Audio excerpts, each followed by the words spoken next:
नमस्कार,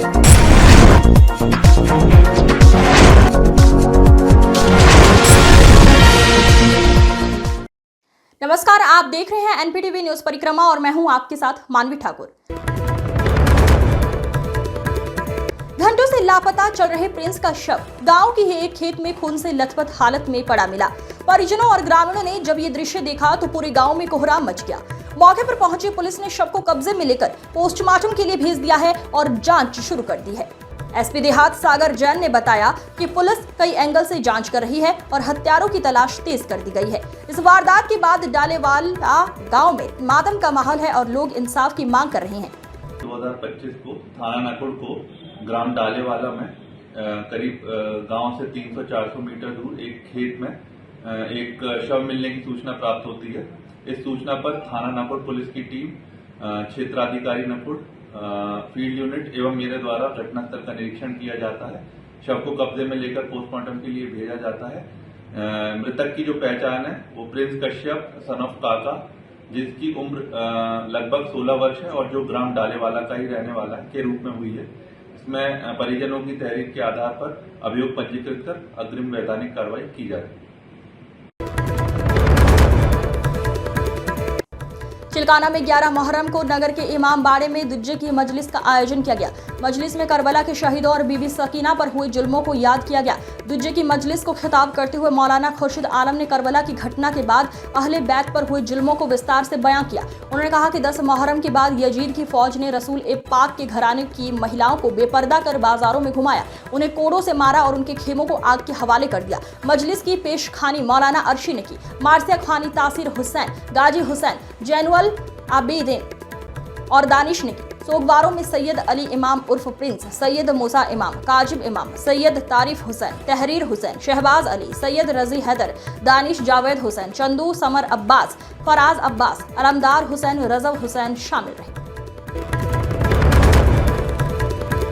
सेलाकुई स्थित जमनपुर के एनक्राफ्ट कंपनी में सनातन संगम विषय पर विशेष जागरूकता कार्यक्रम आयोजित किया गया, जिसमें सुभारती हॉस्पिटल के संस्थापक डॉक्टर अतुल कृष्ण द्वारा देश भर में चलाए जा रहे अभियान को संबोधित करते हुए कहा कि सनातन धर्म हमारी मूल पहचान है। इसकी जागरूकता हर बच्चे तक पहुंचनी चाहिए।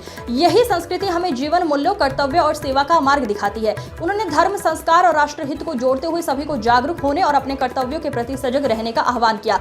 इस अवसर पर एनक्राफ्ट कंपनी के प्लांट हेड सुरेंद्र नेगी ने पुष्प भेंट कर डॉक्टर अतुल कृष्ण का स्वागत एवं सम्मान किया। इस अवसर पर plant head Surendra Negi, HR प्रमुख संजय गुस्साई सहित कंपनी के अनेक कर्मचारी उपस्थित रहे। आज मनोज जी, पहले तो मैं उजाला के माध्यम से सभी दर्शकों को धन्यवाद देना चाहूँगा।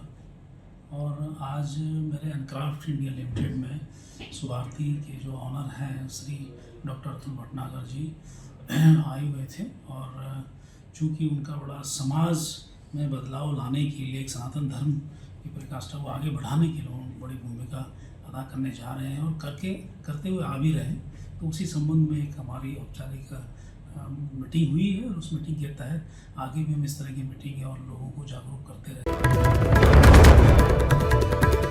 सेलाकुई स्थित मधु विहार न्यू कॉलोनी के शिव शक्ति मंदिर का 5वां वार्षिक उत्सव श्रद्धा और भक्ति के साथ बड़े ही धूमधाम से मनाया गया।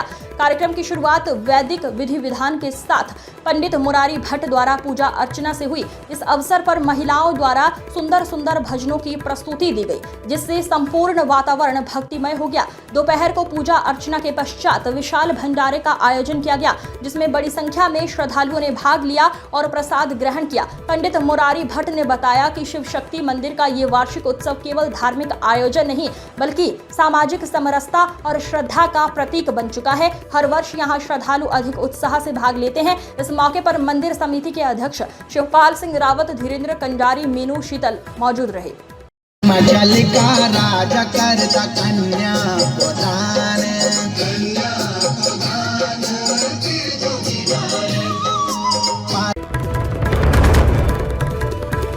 नकुड़ विधानसभा से से विधायक मुकेश चौधरी ने अपनी विधानसभा क्षेत्र के सरसावा नगर पालिका स्थित कार्यालय पर बैठकर लोगों की जन समस्याएं सुनी। नगर व क्षेत्र से उनके समक्ष आई समस्याओं का विधायक मुकेश चौधरी ने तुरंत निस्तारण करवाया और अधिकारियों को आवश्यक निर्देश देकर समाधान कराने की बात कही।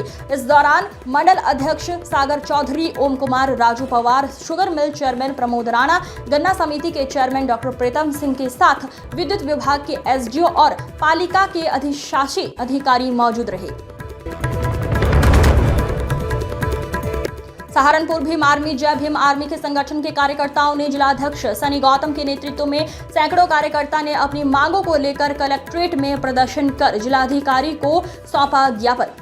भीम आर्मी जय भीम के जिला अध्यक्ष सनी गौतम ने बताया कि सरकार प्राथमिक विद्यालय के एकीकरण का निर्णय तुरंत वापस लें। यदि सरकार ने गरीब, दलित, पिछड़े और ग्रामीण क्षेत्रों के बच्चों की शिक्षा को कमजोर करने वाले इस तानाशाही फैसले को वापस नहीं लिया तो भीम आर्मी प्रदेश भर में उग्र आंदोलन चलेगी और सड़क से सदन तक संघर्ष किया जाएगा।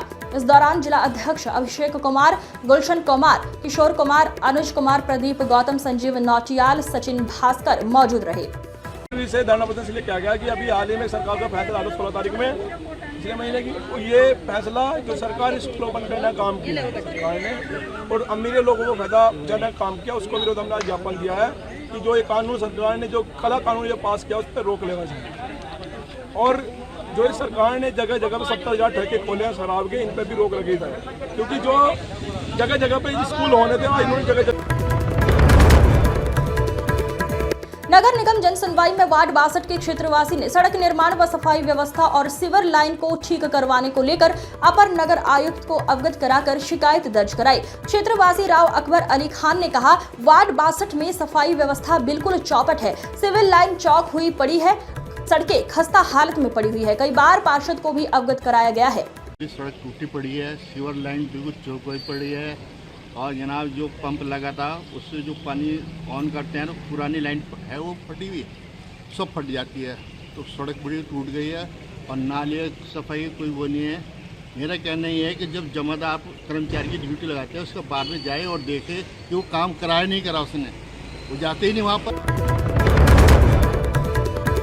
सहारनपुर वार्ड 63 के पार्षद गुलजेब खान ने ईसीएल कंपनी की लाइट खराब होने पर बदलवाने की मांग को लेकर अपर नगर आयुक्त को अवगत कराकर अपनी शिकायत जनसुनवाई में दर्ज कराई। पार्षद गुलजेब खान का कहना है कि ईसीएल कंपनी के द्वारा लाइट लगाई गई है, 60 लाइट खराब हो चुकी है, लगभग 2 महीने हो चुके हैं बदलवाने और सही करने की मांग करते हुए, लेकिन सिर्फ आश्वासन के अलावा कुछ भी नहीं मिल रहा है। तो नगर आयुक्त साहब से हमारा मिलना हुआ है, वही सिस्टम हुआ है। हमारे वार्ड में ईसीएल द्वारा लाइटें लगी हुई हैं जो 50 से 60 फूक चुकी हैं और 2 माह बीत चुके हैं। मैं लिख के दे चुका हूँ बार बार, मगर उनका सामान नहीं बदला जा रहा है बिल्कुल भी। बस रोज़ ईएसएल कंपनी वाले कहते हैं आज बदलेंगे, कल को बदलेंगे। ये ईएसएल कंपनी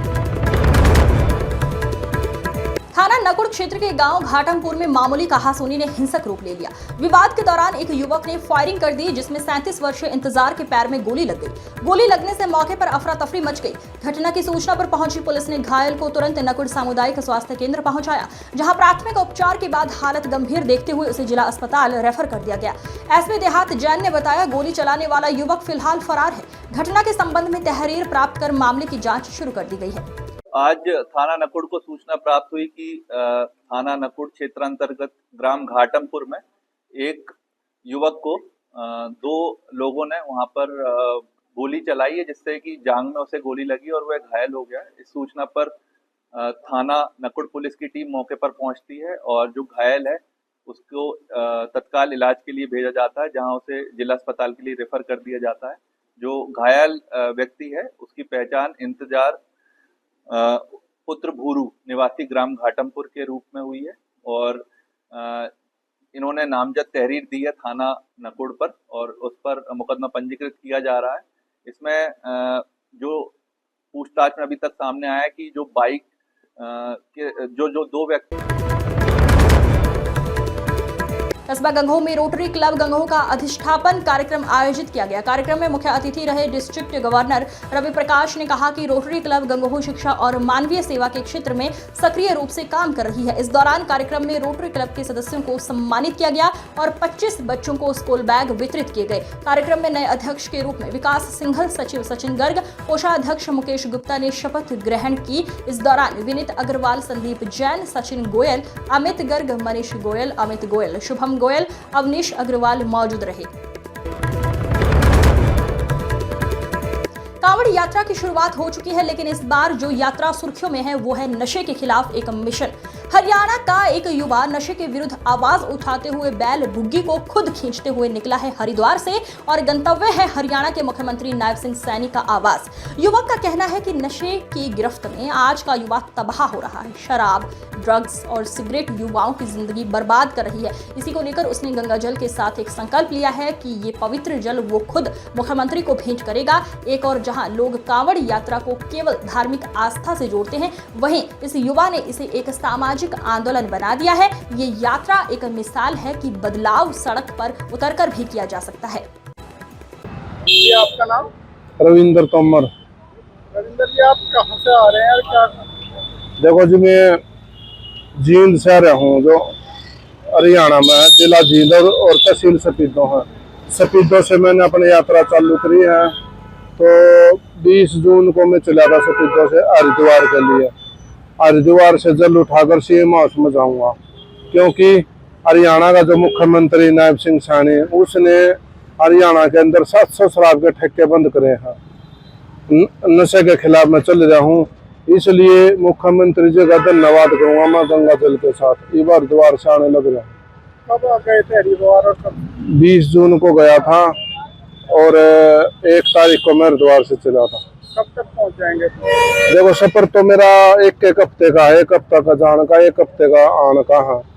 तो ज्यादा दिन ज्यादा और सफर कम है, इसलिए मैं गांव-गांव में भी जाऊँ हूँ, नशे के खिलाफ का संदेश देने युवाओं को मिलता रहा हूँ, टाइम लगाता जा रहा हूँ। क्यों 23 जुलाई ने मैंने मुख्यमंत्री आवास में पहुंचना था। तो आप लेके चल रहे हैं, कुछ परेशानियां हो रही हैं? नहीं, परेशानियां क्या थी कि दूध खा रहा कि दूध खानी परेशानी थोड़ा। देवबंद के गांव गढ़ी इसरपुर में उस वक्त माहौल तनावपूर्ण हो गया जब एक शादी की बारात के दौरान डीजे की आवाज को लेकर 2 समुदायों के युवाओं के बीच विवाद इतना बढ़ गया कि मामला मारपीट तक पहुंच गया। घटना में दोनों पक्षों के कुल 4 लोग घायल हुए हैं। दरअसल गढ़ी इसरपुर निवासी नाथी की बेटी की बारात आई हुई थी। डीजे की धुन पर बाराती नाच गाना कर रहे थे। जब बारात गाँव की मस्जिद के सामने पहुंची तो मुस्लिम समुदाय के कुछ युवकों ने नमाज का वक्त होने का हवाला देते हुए डीजे की आवाज कम करने को कहा। बारातियों ने शुरुआत में आवाज कम भी कर दी, लेकिन कुछ देर बाद डीजे की आवाज फिर से तेज कर दी गई। बस फिर क्या था, दोनों पक्षों के युवकों में कहासुनी शुरू हो गई, जो कुछ ही मिनटों में हाथापाई और मारपीट में बदल गई। क्या नाम है? समझा रहे आज एक क्या नाम है? पंकज जी। क्या मामला हुआ था? आज क्या बात हुई थी? बात क्या हो रही जी, वहाँ से हम बारात नाच रहे थे हम। हाँ। जो चाचा लड़का आया था जी, वो उसका लाल पंगा हुआ था वहाँ से। उससे 10-12 लड़के छेद रहे थे वहाँ का छुटान में। वहाँ से उन्होंने सुने ही नहीं, उन्होंने मेरा बजाना शुरू कर दिया। मैंने को पकड़ा, उन्होंने समझाया भी, लेकिन फिर उन्होंने बजाना शुरू कर दिया। नहीं, हम दो होते जी। वजह क्या थी, क्यों मार रहे थे? वजह सिर्फ अजान की बात थी। अजान की। अजान की? हाँ जी। क्या? भेजा अजान का टाइम है, जी वो कर लो। आज बताओ जी, वो तुमने बताया फिर क्या आया क्या नहीं। क्या कहाँ के रहने वाले हैं आप? हम सुल्तानपुर के रहने वाले हैं। बारात में आए हुए थे? बारात में आए हुए थे यहाँ। किस गाँव से गाँव में आई थी बारात? हाँ जी। कौन से गाँव में आई थी? दिनांक 6 जुलाई 2025 को थाना देवबंद के ग्राम अमरपुर गढ़ी में जब प्रथम पक्ष जो कि अनुसूचित जाति समाज की एक बारात जा रही थी, तभी द्वितीय पक्ष जो कि मुस्लिम समाज के कुछ युवकों द्वारा डीजे की तेज आवाज का विरोध करने लगे और वहां पर कुछ बारातियों के साथ उन्होंने लाठी डंडे के साथ मारपीट की है, जिसमें 2 व्यक्तियों को चोट आई है। इसमें पीड़ितों का मेडिकल पुलिस द्वारा कराया गया और उनकी तहरीर पर थाना देवबंद पर सुसंगत धाराओं में अभियोग पंजीकृत किया गया। इसमें सीसीटीवी कैमरेज भी देखे गए और इसमें मारपीट करने वाले कुल 5 अभियुक्तों को अब तक पुलिस ने गिरफ्तार किया है, जिनको माननीय न्यायालय के समक्ष पेश किया जा रहा है। और इसमें अन्य जो युवक थे जिन्होंने मारपीट की घटना कारित की है, उन्हें भी चिन्हित कर आगे उनके विरुद्ध भी कार्रवाई की जाएगी। कस्बा देवबंद में एक पत्नी और उसके प्रेमी द्वारा पति को जहर देकर मारने का मामला सामने आया है। मृतक विशाल सिंघल उर्फ विशु की बहन नंदिनी ने देवबंद कोतवाली में शिकायत दर्ज कराई है। नंदिनी ने बताया उसका भाई विशाल देहरादून में काम करता था। उसने करीब 3 साल पहले देवबंद की एक युवती से प्रेम विवाह किया था। दंपति का 1.5 साल का एक बच्चा भी है। विशाल ने अपनी बहन को फोन कर बताया उसने अपनी पत्नी को किसी अन्य युवक के साथ देखा है। नंदिनी का आरोप है कि उसकी भाभी ने अपने प्रेमी के साथ मिलकर विशाल को जहर दिया है। पुलिस ने शिकायत के आधार पर मामले की जांच शुरू कर दी है। 7 जुलाई को थाना देवबंद पर एक तहरीर प्राप्त होती है, जिसमें कि मृतक की जो सिस्टर हैं, जो बहन है, उन्होंने तहरीर दी है और उन्होंने ये बताया कि मृतक की जो पत्नी है, उन्होंने अपने एक साथी के साथ, जिनके साथ संभवतः उनके प्रेम संबंध रहे हैं, उनके साथ मिलकर उनके भाई को जहर देकर। मेरी समस्या यह है, मेरी भाभी ने मेरे भाई को जहर देके मार डाला। मेरा भाई देहरादून काम करता था। मेरा भाई देहरादून से अचानक से घर पे आया किसी काम के सिलसिले में। उसके बाद एकदम से जब वो घर पे आता है, मेरी भाभी को गैर मर्द के साथ अवैध संबंध बनाते हुए पकड़ता है। उसके बाद मेरा भाई मेरे को फोन करके बताता है कि ऐसे ऐसे उसने मतलब गैर मर्द के साथ पकड़ा है। गैर मर्द के साथ पकड़ने के बाद उसका लड़के का नाम घोला है, मनीष। कस्बा नानौता के उल्रा रोड पर स्थित ग्रीनफील्ड एकेडमी में भारत स्काउट व गाइड बिगिनिंग कोर्स व तृतीय सोपान शिविर का आयोजन किया गया। शिविर में प्रादेशिक मुख्यालय लखनऊ द्वारा निर्मित प्रमाण पत्र वितरित किए गए। इस अवसर पर तृतीय सोपान के 143 बच्चों ने प्रतिभाग किया व 32 बिगिनिंग कोर्स के प्रमाण पत्र वितरित किए गए। इस दौरान किसान सेवक इंटर कॉलेज के प्रधानाचार्य डॉक्टर प्रवीण मिश्रा, चंद्रभूषण कौशिक, सारिका जैन, विजेंद्र सिंह, पुष्पेंद्र सिंह, रजनी एवं गाइड प्रभारी मधु देवी उपस्थित रही। सहारनपुर में अब अपराधियों के लिए कोई पनाह नहीं। 36 घंटे में दूसरी बड़ी मुठभेड़। 50-50 हजार के 2 इनामी बदमाशों को लगी गोली। गागलहेड़ी पुलिस का ऑपरेशन लंगड़ा बन चुका है अपराधियों का काल। थाना गागलहेड़ी के प्रभारी विनोद कुमार के नेतृत्व में बीती रात यमुना नगर हाईवे पर हरोड़ा कट से करीब 1 किलोमीटर आगे 2 संदिग्ध युवकों की मूवमेंट देखी गई। सूचना मिलते ही थाना प्रभारी टीम के साथ मौके पर पहुंचे थे। पुलिस को देखते ही बदमाशों ने फायरिंग शुरू कर दी और कच्चे रास्ते से जंगल की ओर भागने लगे, लेकिन गागलहेड़ी पुलिस भी तैयार थी। जवाबी कार्रवाई में दोनों बदमाशों को पैरों में गोली लगी और मौके पर ही दबोच लिया गया।